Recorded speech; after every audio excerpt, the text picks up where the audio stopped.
तो सभी भाइयों एवं बहनों को नमस्कार। स्वागत है आपका आपके अपने चैनल सक्सेस जंक्शन एक कदम सफलता की ओर में। मेरा नाम है अतुल शुक्ला और हम लेकर के आ गए हैं आपके लिए मध्य प्रदेश वन रक्षक जेल प्रहरी डिप्टी जेलर। शाम को जो एग्जाम होता है वो स्पेशली डिप्टी जेलर का होता है। तो डिप्टी जेलर एग्जाम 13 जून सेकेंड शिफ्ट का एग्जाम एनालिसिस है। 100% रियल और ऑथेंटिक प्रश्न ही आपके लिए लेकर के आए हैं जो आज डिप्टी जेलर के एग्जाम में पूछे गए हैं। तो डिप्टी जेलर का एग्जाम में भाई लेवल तो थोड़ा अप रहेगा, ये आपको देखने को मिलेगा, है ना। तो वीडियो को लाइक करके चैनल को सब्सक्राइब कर दीजिए जिससे आगे आने वाली सारी वीडियो टाइम टू टाइम आपके पास में पहुंच सके। और जो अस्पताल सहायक की क्लासेज हम चालू कर रहे हैं, लगातार चल रही हैं प्रैक्टिस सेट वगैरह, वो भी टाइम टू टाइम आपके पास में पहुंच सके। आज हमने अस्पताल सहायक के लिए इकोनॉमिक्स और डिप्टी जेलर के लिए इकोनॉमिक्स के 150 प्रश्न करवा दिए हैं। वो प्रश्न जो है आप लोग जरूर देख लेना, वहां से आपको एग्जाम में प्रश्न 101% देखने को मिलेंगे। ठीक है, आइए शुरुआत करते हैं। आज का पहला प्रश्न देखिए। पहला प्रश्न है, किस धातु को जलाने पर नीली लौ निकलती है? चार ऑप्शन दिए गए थे, कार्बन, सल्फर, हाइड्रोजन, फास्फोरस। तो इसका आंसर सल्फर हो जाएगा। ठीक है, ऑप्शन नंबर बी आपका सही हो जाएगा। सल्फर को जलाने पर नीली लौ निकलती है। आइए देख लेते हैं। देखिए, तो सल्फर जो गंधक है इसको जलाने पर नीली लौ निकलती है। जब सल्फर हवा या ऑक्सीजन में जलता है तो ये क्या करता है, नीली ज्वाला के साथ में जलकर सल्फर डाइऑक्साइड SO2 गैस बनाता है। इस वजह से ये नीली लौ हमको दिखाई देती है। ठीक है, तो ये हवा की उपस्थिति में जब जलेगा तो SO2 गैस निकलेगी और SO2 गैस जो है वो नीले कलर की होती है, इसलिए हमें नीली लौ दिखाई देती है। आगे बढ़ें, अगला प्रश्न देखते हैं। और जो आपकी एसिड रेन होती है, एसिड रेन अम्ल वर्षा जो होती है, शायद ये प्रश्न भी आया था, अम्ल वर्षा में कौन सा होता है? तो उसमें भी आपको SO2 सल्फर डाइऑक्साइड ही देखने को मिलती है। NO2 और SO2 ये दोनों होती है। ठीक है, आगे बढ़ते हैं। देखिए, आगे बढ़ने से पहले आप लोग बता दें, जैसा कि आप लोग जानते हैं, अभी आपका जो एग्जाम चल रहा है डिप्टी जेलर का हो चाहे वन रक्षक फॉरेस्ट गार्ड हो, इन सभी में अपने सुपर सिलेक्शन नोट्स से सीधे सीधे प्रश्न देखने को मिल रहे हैं। अभी लास्ट में स्क्रीनशॉट भी आपको दिखा देंगे, जो हमने टॉप 500 साइंस कराई है वहां से सीधे प्रश्न आए हैं। ठीक है, और जिन्होंने कमेंट किया उनका कहना भी है कि सर अगर आपसे पढ़ करके जो जाएगा वही इन प्रश्नों को सॉल्व कर पाएगा। इतना डिटेल में थोड़ा सा अंदर घुस करके पूछ रहे हैं, तो हम जो आपको समझाते हैं तो उस लैंग्वेज के हिसाब से प्रश्न बन करके आ रहे हैं। तो ज़्यादा प्रश्न किसी को याद भी नहीं रहते हैं, फिर भी उन भाई ने काफ़ी सारे प्रश्न भेजे हैं। ठीक है, तो आपका अगर एग्जाम हो गया है तो आपके सामने अस्पताल सहायक है। अगर एग्जाम नहीं हुआ है और अभी कुछ समय है आपके पास में 2 से 3 दिन का, तो तुरंत आप मध्य प्रदेश वन रक्षक जेल प्रहरी डिप्टी जेलर की कंप्लीट सुपर सिलेक्शन नोट्स ले लीजिए, जो आपको मात्र 189 रुपए में उपलब्ध कराए जा रहे हैं। इसमें आपको पांचों सब्जेक्ट के complete super selection theory notes मिलेंगे। इसके अलावा प्रैक्टिस सेट मिलेगा, मॉक टेस्ट की PDF मिलेगी। टॉप 500 से 1000 प्रश्न हम करा चुके हैं। आपका करंट अफेयर का, वो करंट अफेयर के पूरे प्रश्न मिल जाएंगे। और टॉप 100 सीरीज के अंतर्गत लगभग 3000 MCQ हमने सभी सब्जेक्ट के करवा दिए हैं, वो MCQ आपको मिल जाएंगे। इसके अलावा टॉप 500 की 3 वीडियो हमने करा रखी हैं, तीनों PDF टॉप 500 यानी 1500 प्रश्न वो आपको मिल जाएंगे, जहां से एग्जाम में प्रश्न सीधे देखने को मिल रहे हैं, वही प्रश्न छपे हुए मिल रहे हैं। ठीक है मेरे भाई, तो कुछ खास करना नहीं है। QR कोड आपको दिखाई दे रहा है, इसका स्क्रीनशॉट खींच लीजिए। इसी पर आपको 189 का पेमेंट करके उसका स्क्रीनशॉट इस व्हाट्सएप नंबर 7052547003 पर सेंड कर देना है। जैसे आप स्क्रीनशॉट सेंड करेंगे, इसी नंबर से तुरंत की तुरंत कंप्लीट सुपर सिलेक्शन नोट्स आपको सेंड कर दी जाएंगे। व्हाट्सएप ग्रुप की लिंक सेंड कर दी जाएगी, जिस पर क्लिक करके आप व्हाट्सएप ग्रुप ज्वाइन कर लेंगे, जहां पर आगे के सारे नोट्स आपको मिलते रहेंगे। तो जिनका भी एग्जाम बचा हुआ है, अब कुछ और एक्स्ट्रा पढ़ने की जरूरत नहीं है। आप ये सुपर सिलेक्शन नोट्स को एक बार पूरा रिवाइज करके जाइए, अच्छे से पढ़ करके जाइए। 101% आपके कम से कम 10 से 12 नंबर तो बढ़ ही जाएंगे, अगर कम समय बचा है तब भी। और ये 10 से 12 नंबर भाई बहुत होते हैं माइनस मार्किंग के साथ में। ठीक है ना, लड़कों के 82.5 नंबर तक आए, 82.5 81 नंबर तक आए। सुबह आपको हमने स्क्रीनशॉट भी दिखाया था, जो हमारे इन नोट्स को पढ़ करके गए थे। वहीं अगर अस्पताल सहायक की बात करते हैं, 24 तारीख से एग्जाम स्टार्ट होने वाला है। जिन लोगों ने तैयारी बिल्कुल शुरू नहीं की है, उन लोगों के लिए ये बहुत सुनहरा मौका है। पांचों सब्जेक्ट के कंप्लीट थ्योरी नोट्स मिलेंगे, और जो प्रैक्टिस सेट करा रखे सारे प्रैक्टिस सेट 7 से 8 प्रैक्टिस सेट हैं। एग्जाम तक 15 प्रैक्टिस सेट आपको मिल जाएंगे, और लगभग 800 से 900 MCQ करवा चुके हैं मेन सब्जेक्ट के। वो सारे MCQ भी आपको मिल जाएंगे मात्र 149 रुपए में। और एग्जाम तक आपके पास में 3000 MCQ पहुंच जाएंगे, तो वो भी आप अच्छे से रिवाइज कर जाना। जिस तरह से वन रक्षक में हमारे नोट्स से प्रश्न देखने को मिल रहे हैं, प्रैक्टिस सेट से प्रश्न देखने को मिल रहे हैं, उसी तरह से अस्पताल सहायक में भी आपको देखने को मिलेंगे। ठीक है, तो अगर अस्पताल सहायक में श्योर सिलेक्शन चाहते हैं तो शुक्ला सर के कंप्लीट सुपर सिलेक्शन नोट्स जरूर ले लीजिएगा। कैसे प्राप्त करेंगे, वही प्रक्रिया है। इसका स्क्रीनशॉट ले लीजिए, इसी पर आपको 149 का पेमेंट करके स्क्रीनशॉट 7052547003 इस व्हाट्सएप नंबर पर सेंड करना है। जैसे आप स्क्रीनशॉट सेंड करेंगे, इसी नंबर से आपको नोट्स सेंड कर दी जाएंगे। व्हाट्सएप ग्रुप की लिंक सेंड कर दी जाएगी, इस पर क्लिक करके आप व्हाट्सएप ग्रुप ज्वाइन कर लेंगे। ठीक है, सारी बातें समझ में आ गई। चलिए अगले प्रश्न की ओर चलते हैं। ये रहा अगला प्रश्न। मध्य प्रदेश सरकार ने अभी हाल ही में DA जो है ना, वो DA को बढ़ा करके कितना कर दिया? महंगाई भत्ता जो था उसको बढ़ा करके कितना कर दिया गया है? तो अभी जो है 3% की बढ़ोतरी की गई है। तो इस हिसाब से कुल अब जो है 58% हो गया, पहले 55% था। ठीक है, देखिए, तो मध्य प्रदेश सरकार ने राज्य सरकारी कर्मचारियों और पेंशन भोगियों के लिए महँगाई भत्ता जो डीए होता है, इसकी महँगाई राहत में 3% की वृद्धि की है। इस बढ़ोतरी के बाद कर्मचारियों का कुल डीए जो है, वो 55% से बढ़ कर के कितना हो गया, 58% हो गया। करंट अफ़ेयर का पूछ लिया एकदम। 2 प्रश्न आज करंट अफ़ेयर के आए हैं, ठीक है ना? दोनों हमारे पास में हैं। अभी दोनों आपको दिखा देंगे। एक तो ये हो गया और एक और 2025 दिसंबर का आया है। देखिए, महँगाई भत्ते से जुड़ी कुछ बातें देख लीजिए, कब से लागू होगा? तो बढ़ा हुआ महँगाई भत्ता अप्रैल महीने के वेतन से लागू किया जाएगा, जिसका भुगतान मई महीने से किया जा रहा है। एरियर जो होता है, एरियर क्या होता है कि कुछ जब से लेकर के अब तक माना जा रहा है, तो बीच का जो टाइम था, उसमें जितना पैसा एक्स्ट्रा बन रहा है, वो दिया जाता है, उसको हम एरियर कहते हैं। जुलाई 2025 से मार्च 2026 तक के लिए एरियर का भुगतान 6 समान किस्तों में किया जाएगा। तो ये एरियर का एक्स्ट्रा पैसा जो है, वो भी इन कर्मचारियों को मिलेगा। तो डियरेंस अलाउंस जो है, वो 58% अब कर दिया गया है, ठीक है? आगे बढ़िए। अगला है सर्वेंट सोसाइटी ऑफ इंडिया, इसकी स्थापना कब हुई थी? बेसिकली प्रश्न ये पूछा गया था, इनमें से किसकी स्थापना 1905 में हुई थी? तो 1905 में सर्वेंट सोसाइटी ऑफ इंडिया की स्थापना हुई थी, ठीक है ना? तो ये आपका 1905 में स्थापना हुई थी। आइए इसके बारे में पूरी जानकारी आपको दे देते हैं। देखिए, तो सर्वेंट सोसाइटी ऑफ इंडिया की स्थापना 12 जून 1905 को हुई थी। इसकी स्थापना गोपाल कृष्ण गोखले के द्वारा पूरे महाराष्ट्र में की गई थी। इस संस्था का मुख्य उद्देश्य नौजवानों को सार्वजनिक जीवन के लिए प्रशिक्षित करना था, ताकि वे राष्ट्र सेवा और समाज सुधार के कार्यों में अपना पूरा जीवन जो है समर्पित कर सकें। इसलिए इसे सर्वेंट ऑफ इंडिया कहा जाता है। भारत के जो सर्वेंट को नौकर कहते हैं ना, तो भारत के जो नौकर कह सकते हैं, यानी कि भारत के लिए जो पूरी तरह से समर्पित हो जाए। अगला, इनमें से किस समिति की स्थापना 1828 में हुई थी? तो ऑप्शन में यंग बंगाल समिति दी गई थी। इसकी स्थापना 1828 में हुई थी। तो समितियां भी पूछी जा रही हैं, है ना? तो यंग बंगाल समिति की स्थापना वर्ष 1828 में कलकत्ता के हिंदू कॉलेज के युवा शिक्षक हेनरी लुई विवियन डेरिजियो के द्वारा की गई थी। इस आंदोलन और समिति के मुख्य उद्देश्य देख लीजिए। विचारधारा क्या थी? तो इसका उद्देश्य युवाओं में तर्कवाद, स्वतंत्र सोच और आधुनिक विचार को बढ़ावा देना था। संस्थापक कौन थे? तो एंग्लो इंडियन शिक्षक डेरोजियो इसके प्रमुख प्रणेता थे। उनके अनुयायियों को डेरोजियन भी कहा जाता था। तो डेरोजियो ने जो है इसकी स्थापना की थी। ये प्रश्न और भी एग्जाम में बहुत पूछा जाता है ना? अच्छा, उद्देश्य क्या था इनका? तो इस समूह ने भारतीय समाज में व्याप्त रूढ़ियों, मूर्ति पूजा, जाति प्रथा और अंधविश्वास का पुरजोर विरोध किया था। अगला, देखिए, मुंशी प्रेमचंद की कौन-सी ऐसी रचना है जो पूरी तरह से पूर्णतः जो है किसानों को समर्पित है? तो गोदान हो जाएगा। गोदान ऐसी रचना है जो पूरी तरह से किसानों के लिए इन्होंने लिखी थी। अन्य पूरी रचनाएँ देख लेंगे भाई, एक पूछा है तो हो सकता है आगे और भी पूछें, तो पूरी रचनाएँ इनकी देख लेते हैं। देखिए, तो मुंशी प्रेमचंद की सबसे प्रसिद्ध रचना जो पूर्णतः किसान पर आधारित है, वह गोदान है। इसे कृषक जीवन का महाकाव्य भी कहा जाता है, इसीलिए ये पूछ लिया है आपसे, ठीक है? देखिए, इसके अलावा किसान और ग्रामीण जीवन पर आधारित उनकी अन्य प्रमुख रचनाएँ देख लीजिए। पहला है प्रेमाश्रय। इसमें जमींदारों द्वारा किसानों के शोषण और उनके संघर्ष का चित्रण किया गया है प्रेमाश्रय में। फिर है पूस की रात, ये भी एक कहानी है। एक ऐसे गरीब किसान हल्कू की मार्मिक कहानी है जो कड़ाके की ठंड में खेत की रखवाली करता था, ठीक है? उसके बाद कर्म भूमि की बात करते हैं। यह उपन्यास किसानों, अछूतों और ग्रामीण उत्थान की समस्या पर केंद्रित है।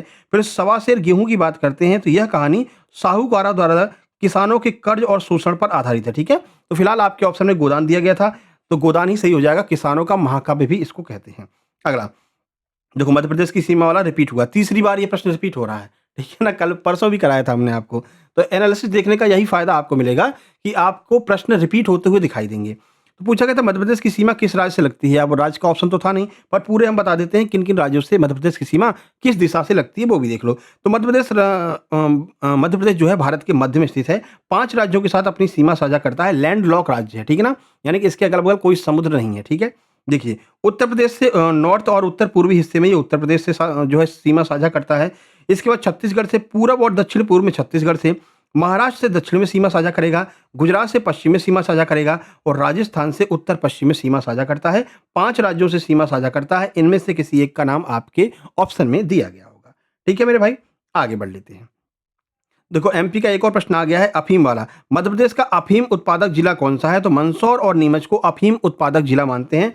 टॉप 500 वाली जो एमपीजी की है उसमें देख लेना, ये आपको प्रश्न सारे उसमें देखने को मिल जाएंगे। सीमा रेखा वाला भी है ना, अफीम उत्पादक भी, जितने भी एमपीजी के प्रश्न होंगे, गारंटी दे रहा हूँ एक भी प्रश्न बाहर नहीं जाएगा टॉप 500 एमपीजी के पीडीएफ से, है ना? तो मध्य प्रदेश में अफीम की खेती मुख्य रूप से मंदसौर और नीमच जिलों में की जाती है। मंदसौर को राज्य का सबसे बड़ा अफीम उत्पादक जिला माना जाता है। आगे बढ़ते हैं। अगला है कार्यपालिका और न्यायपालिका को कौन सा अनुच्छेद अलग करता है? ये थोड़ा सा ऑप्शन इसमें लिख नहीं पाए हैं ना, तो क्या थोड़ा जल्दबाजी में इसको नहीं लिख पाए, तो कोई दिक्कत नहीं है। आर्टिकल जो आपका 50 है वो कार्यपालिका और न्यायपालिका का डिफरेंस यहाँ पर क्रिएट करता है। देखिए, तो भारतीय संविधान का अनुच्छेद 50 कार्यपालिका को न्यायपालिका से अलग करता है। यह अनुच्छेद संविधान के भाग 4 राज्य के नीति निर्देशक सिद्धांत के अंतर्गत आता है।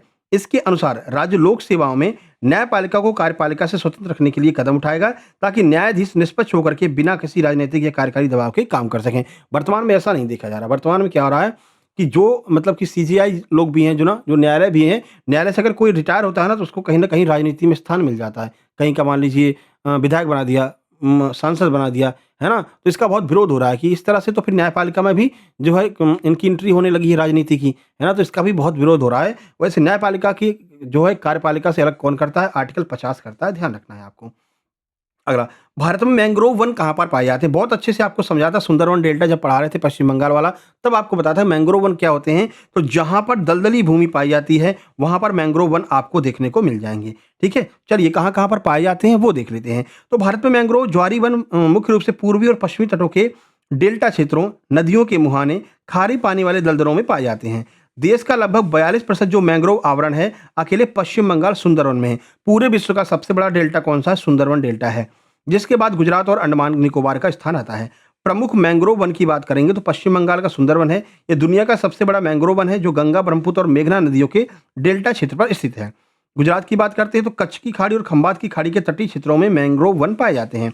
ओडिशा की बात करेंगे तो महानदी, ब्राह्मणी और वैतरणी नदियों के डेल्टा में भीतरकनिका मैंग्रोव वन स्थित है, जो देश का दूसरा सबसे बड़ा मैंग्रोव क्षेत्र है। ठीक है, तो इनमें से कोई एक ऑप्शन आपके एग्जाम में जो है ऑप्शन के थ्रू दिया गया होगा। आगे बढ़ते हैं, अगला प्रश्न है विंग्स ऑफ फायर। वही मैं कह रहा था भाई ये पुस्तक कैसे नहीं पूछी गई, हर एग्जाम में पूछी जाती, इसमें नहीं पूछी गई, तो इसको बचा कर रखा था डिप्टी जेलर के लिए, ठीक है ना। तो विंग्स ऑफ फायर किसकी है? तो ये विंग्स ऑफ फायर पूर्व हमारे राष्ट्रपति हैं डॉक्टर एपीजे अब्दुल कलाम। इनको सर हम कहते हैं, sir doctor APJ Abdul Kalam, बहुत सम्मान है इनके लिए। अगर इन्होंने मिसाइलें ना बनाई होती ना, तो आज भारत की भी हालत जो है पाकिस्तान की तरह होती, ठीक है ना। तो आज हम अगर सीना चौड़ा करके किसी के सामने खड़े हैं तो इस दम से खड़े हैं, भैया मेरे पास में मिसाइलें हैं बड़ी बड़ी, ठीक है ना, खेला खत्म कर देंगे, इतना आसान नहीं समझना, ठीक है। तो इसलिए भारत जो है एक अच्छे पोजीशन पर खड़ा हुआ है। देखिए विंग्स ऑफ फायर भारत के पूर्व राष्ट्रपति डॉक्टर एपीजे अब्दुल कलाम की आत्मकथा है। इस पुस्तक के सह लेखक अरुण तिवारी हैं, ठीक है। यह पुस्तक कलाम साहब के साधारण बचपन से लेकर भारत के मिसाइल मैन और राष्ट्रपति बनने तक की पूरे प्रेरक सफर को दर्शाती है। यह पुस्तक बार बार एग्जाम में पूछी जाती है। एक करंट अफेयर का प्रश्न है, मध्य प्रदेश राजभवन का नाम कब बदला गया था? ये भी अभी कुछ दिन पहले एनालिसिस में कराया था। 6 दिसंबर 2025 को मध्य प्रदेश राजभवन का नाम बदल करके लोक भवन कर दिया गया है। तो मध्य प्रदेश में अब राजभवन का नाम बदलकर लोक भवन कर दिया गया है। नए नाम के साथ राज्यपाल का मुख्यालय अब लोकतांत्रिक मूल्यों और बेहतर ढंग से दर्शाया जाएगा। राज्यपाल का मुख्यालय इसी में होता है, राजभवन में। तो अब ये लोक भवन के नाम से जाना जाएगा। 6 दिसंबर 2025 को यह घोषणा की गई है। 2025 वाला करंट अफेयर एमपी करंट से पूछा गया है। चलिए साइंस के कुछ प्रश्न देख लेते हैं। प्रश्न है, इंजेक्शन की सुई को रिसाइकिल कैसे किया जाता है? जो इंजेक्शन की सुई होती है ना, जिसको सिरिंज कहते हैं, सिरिंज को रिसाइकिल कैसे करते हैं? तो इस्तेमाल की गई इंजेक्शन की सुई मेडिकल शार्प को सीधे रिसाइकिल नहीं किया जाता, क्योंकि वे संक्रमित होती हैं। इन्हें पहले विशेष प्रक्रिया जैसे कि ऑटोक्लेविंग या आपका इंसिनरेशन से संक्रमण मुक्त किया जाता है। फिर टुकड़े टुकड़े करके और पिघला करके पुनर्चक्रित रिसाइकिल इनको किया जाता है, ठीक है। तो डायरेक्ट इनको रिसाइकिल नहीं किया जाता, इन प्रक्रियाओं का प्रयोग किया जाता है। ये देखो प्रश्न सेम टू सेम रिपीट हुआ है। ऐसा ही प्रश्न जो है एमपी पुलिस एनालिसिस में कराया था। सेम प्रश्न, कोई डेटा भी चेंज नहीं किया है ना। इसलिए कहते हैं कि प्रीवियस जो प्रश्न होते हैं एपटेक के, वो एपटेक के प्रश्न रिपीट होते हैं। उन्होंने 10,000 प्रश्नों की सीरीज बना रखी है। वही कहीं आबकारी में दे देंगे, एमपीएसआई में दे देंगे, पुलिस में दे देंगे, जेल पैरी में दे देंगे, इसी तरह से घुमाते रहते हैं उसको, ठीक है ना। चलिए तो आप एनालिसिस हमारा देखते रहिए, काफ़ी सारे प्रश्न तो आपको ऐसे ही याद हो जाएंगे। सेम टू सेम दिया है, 100 वाट का बल्ब 10 घंटे प्रतिदिन जलता है तो 30 दिन में कितनी बिजली कंज्यूम करेगा? ये आपसे पूछा गया था। तो 30 यूनिट बिजली कंज्यूम करेगा। कैसे करेगा वो यहाँ पर देख लो। देखो यदि एक 100 वाट का बल्ब प्रतिदिन 10 घंटे जलता है तो 30 दिन में कुल 30 यूनिट बिजली की खपत होगी। कैसे? देखो प्रतिदिन की खपत 100 वाट 10 घंटे जल रहा है, यानी 1000 वाट घंटा हो गया। और 1000 वाट घंटा को हम क्या कहते हैं? 1 यूनिट कहते हैं।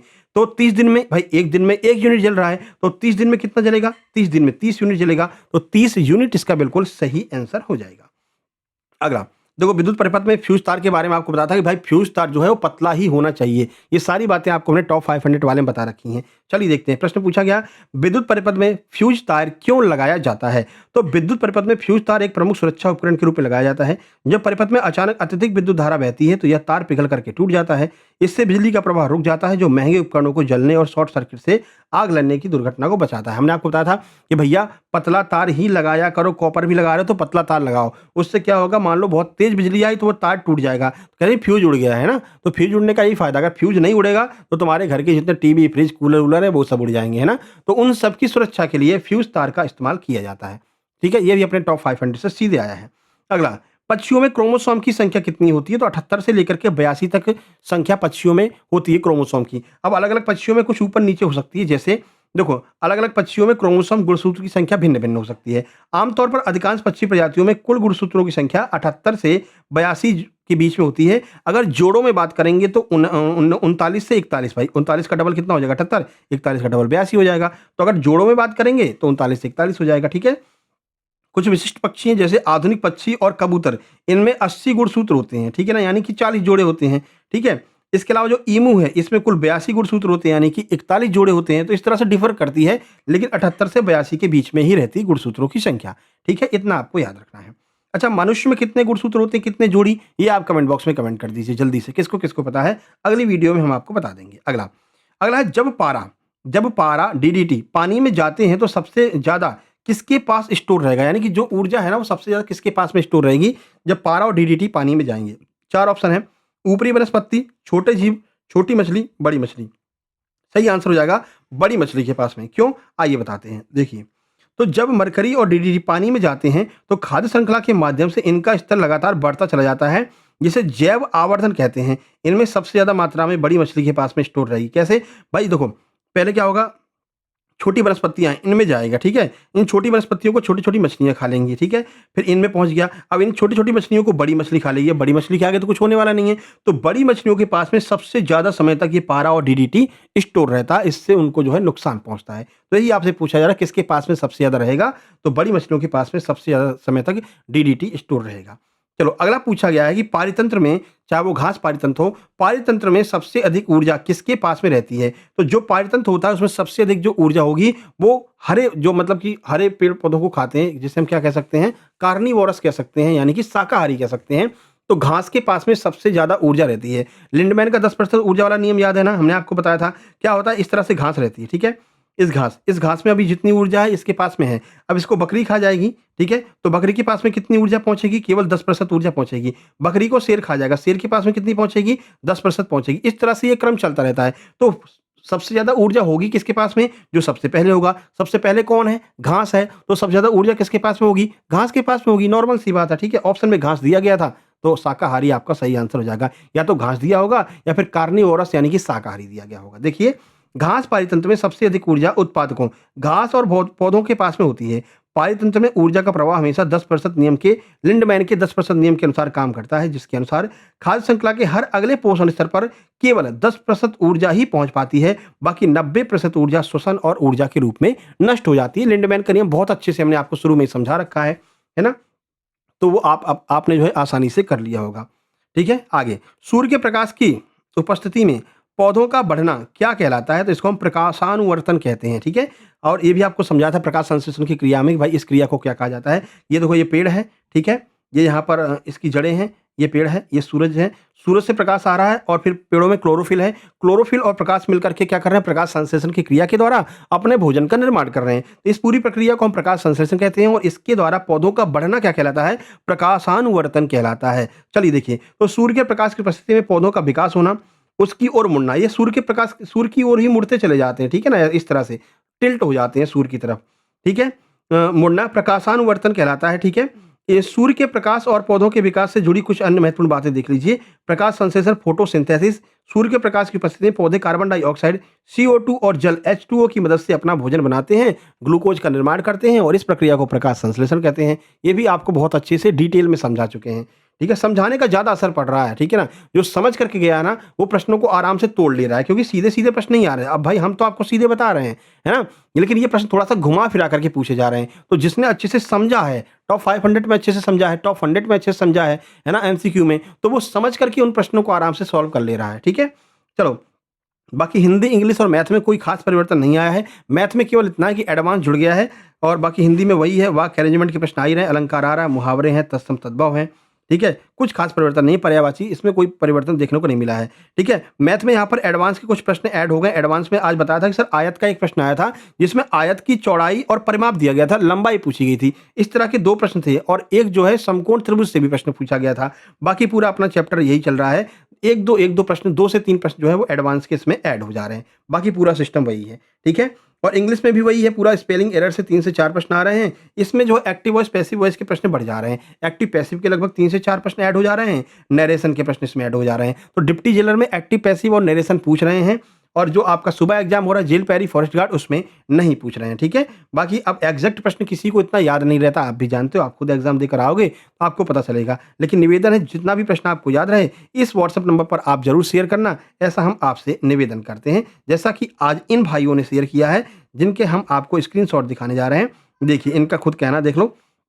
सर जी, जेल अधीक्षक के प्रश्न हैं, ये सारे प्रश्न 100 वाट का बल्ब है, ठीक है। ऊर्जा की मात्रा, ऊष्मा क्षेपी अभिक्रिया के बारे में भी पूछा गया था, ठीक है। घास पाठ्यतंत्र में सबसे ज़्यादा ऊर्जा, जिसने आपसे साइंस पढ़ी है वही कर सकता है, बाकी तो नहीं बन सकती। ये खुद इनका कहना है, जिन्होंने प्रश्न भेजा है, आप यहाँ पर देख सकते हैं, ठीक है ना। तो हम इतना डिटेल में आपको समझा करके, प्यार से, बढ़िया से समझा करके कराते हैं कि अगर सेम टू सेम क्वेश्चन ना मिले, घुमा फिरा कर मिले, तो उसे भी आप आसानी से सॉल्व कर सकते हैं। बाकी प्रश्न इन्होंने काफ़ी सारे भेजे हैं, तो भाई आपको बहुत बहुत धन्यवाद। सुबह भी इन्होंने भेजा था। ये एमपी जेल प्रहरी, देखिए जेल अधीक्षक और जेल प्रहरी ग्रुप में जुड़े हुए हैं, इनका एग्जाम हो चुका है। सर आपके नोट्स से बहुत सारे क्वेश्चन आए थे, आपको बहुत बहुत धन्यवाद, ठीक है। और इनके 81 नंबर आए हैं, है ना। इसीलिए आपसे कहते हैं कि आप जुड़े रहो, बस आपको फायदा होगा, ये मेरी गारंटी है। ये अगर हम अस्पताल सहायक के नोट्स की बात करते हैं तो देखिए, देखो, गुड मॉर्निंग सर, लाइफ में पहली बार ऐसे नोट्स देखे हैं, इनको बनाने में बहुत मेहनत लगी होगी। इसके लिए प्राइज़ आपने बहुत कम रखी है, जितना इसमें जो है मेहनत लगी है। तो प्राइज़ हम उतना ही रखते हैं जितना आप मैनेज कर सको, हमारा भी काम चल सके और आपका भी काम चल सके, है ना। वो 299 वाला काम अपना नहीं है कि 400 बता करके फिर 299 का ऑफर दे रहे हो, ऊपर से 199 की टेस्ट सीरीज़ चला रहे हो, और फिर उसके बाद में कह रहे हो कि भैया सबसे बढ़िया हमारी सीरीज़ है, और ये हमारे पूरे के पूरे कॉपी करके जो है वहाँ पर पूरा सिस्टम चल रहा है, ठीक है ना। तो अस्पताल सहायक का कल अगला टेस्ट सीरीज़, मतलब अगला टेस्ट आने वाला है, टेस्ट नंबर 10 सुबह 11 बजे के आसपास आपको मिल जाएगा। आज सुबह हमने 150 प्रश्न इकोनॉमिक्स के करवा दिए हैं, वो भी आप लोगों को देख लेना। 81.5 नंबर आए, इन्होंने भी हमारे सुपर सिलेक्शन नोट्स दिए थे, यहाँ पर देख सकते हैं। थैंक यू सर, आपके एनालिसिस से बहुत मदद मिली। 85 नंबर इनके एमपी पुलिस में आए थे, लेकिन इनका फिजिकल नहीं हो पाया था, पैर में फ्रैक्चर हो गया था, ठीक है ना। तो आप लोग भी बस मेहनत करते रहिए, फल आपको ज़रूर मिलेगा, ठीक है। बाकी कल मिलते हैं अस्पताल सहायक की अगली क्लास में। इस वीडियो को लाइक कर देना, चैनल को सब्सक्राइब कर देना, शेयर जरूर कर देना मेरे भाई। आज सुबह आप लोगों ने वीडियो को शेयर नहीं किया है ना, जल्दी से शेयर कर दीजिए। सुबह वाली वीडियो भी आप लोग देख लेना, वहाँ पर भी काफ़ी सारे अच्छे क्वेश्चंस आपको देखने को मिल जाएंगे। मिलते हैं नेक्स्ट वीडियो में, तब तक के लिए नमस्कार, धन्यवाद।